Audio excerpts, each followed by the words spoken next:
இங்கே பாருங்க. ஐயோ ஐயோ என்ன இப்படி தண்ணிங்க? ஐயோ நெல் நட்டவங்க நிலமை என்ன ஆகுது? பாருங்க ஓட ஃபுல்லாக சரியான தண்ணிங்க. இப்போ பாருங்க. ஐயோ ஐயோ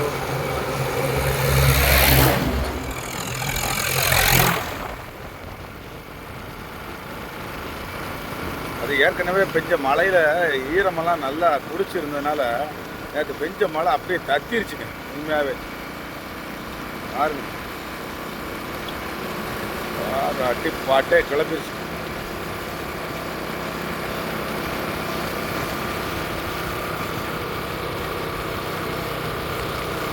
அப்படி போடு தத்தி போதுங்க. குளம் தத்தி பாருங்க. தண்ணியை பாருங்க. தண்ணியை பாருங்க. அட்டா அட்டா அட்டா அட்டா விவசாயத்துக்கு தண்ணி தாங்க வேணும். இங்கே வாருங்க. தண்ணியை பாருங்க. இங்கே வாரு. அருமை அருமை சூப்பர்.